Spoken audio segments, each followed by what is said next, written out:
You know, sometimes a journey isn't really about the destination. It's about a feeling. And today, we're not just going to look at a jungle safari, we're actually stepping into one to try and understand what it really means to find a connection with the wild. So our journey kicks off with our guide, Karamjit, and listen to what he says. He's not just here to show us animals. He calls himself a witness to our experience. I mean, that little choice of words right there, it sets the stage for something way deeper than just a tour. Okay, so just picture this. You're in the Jeep, the cool morning air is hitting your face as you move through a jungle that's just waking up. The first golden bits of sunlight are cutting through the trees, painting these incredible stripes on the ground. It's one of those moments of just pure, quiet possibility. And that possibility, that potential, well, that's what we're here to explore. The jungle makes a kind of promise, one that goes way beyond just spotting some animals. It's like an invitation to connect with something ancient and very, very real. And it doesn't take long for one of the travelers to say what we're all feeling. There's this immediate sense of peace, this feeling that the crazy, frantic pace of our world has finally just stopped. This right here is the jungle's first gift to you. So, how do we go deeper? Well, it all starts with learning a new language. And no, I'm not talking about words. I'm talking about a language of feeling and listening. It's about starting to understand the language of the jungle itself. And this right here is the key. And it comes from our guide, Karamjit. The jungle isn't quiet, it's talking all the time. The real challenge isn't for the jungle to speak, it's for us to finally learn how to listen. See, this language isn't always some big, dramatic roar. It's in the small stuff. It's in the sight of a herd of deer just grazing, their ears twitching, totally at ease. This scene, it's a quiet conversation. It's the jungle saying, all is well. And just watching this quiet moment, one of the travelers makes this beautiful observation. There's romance in the jungle too.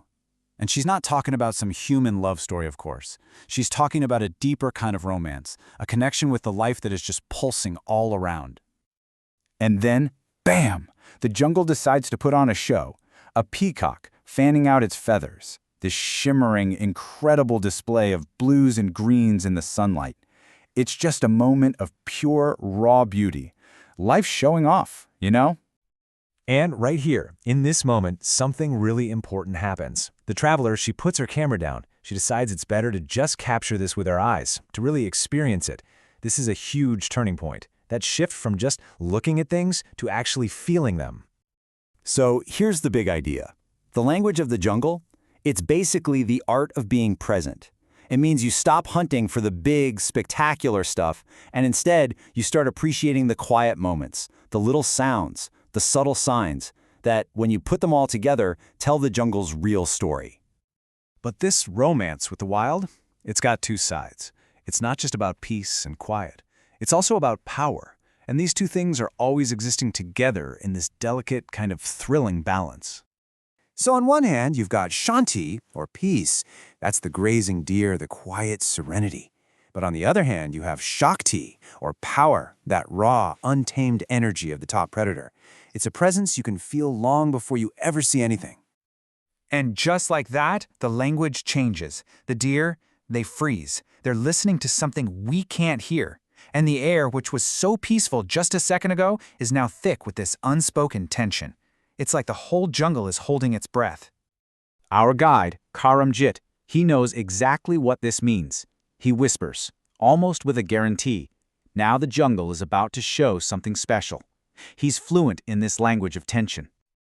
Everything is completely still. You can feel the anticipation. It's almost unbearable. And then, A majestic tiger. Just wow.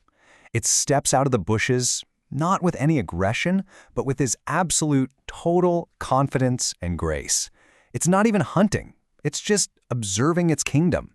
This is power made real.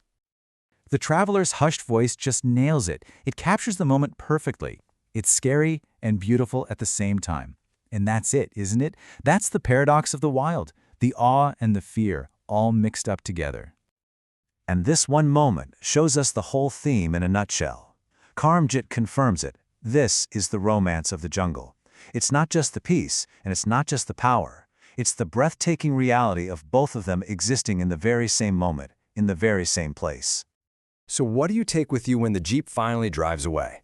Well, the experience doesn't just end when the safari is over. It actually becomes a journey inward, a journey to the heart. The traveler's final thought is so profound. She didn't just see the jungle, she felt it. The whole thing went beyond just a visual show and became this deep, emotional, and honestly transformative event. And that really brings us to Karamjit's last piece of wisdom, which is the true measure of a successful safari. It's got nothing to do with what animals you check off a list. A safari is successful if the jungle reaches your heart.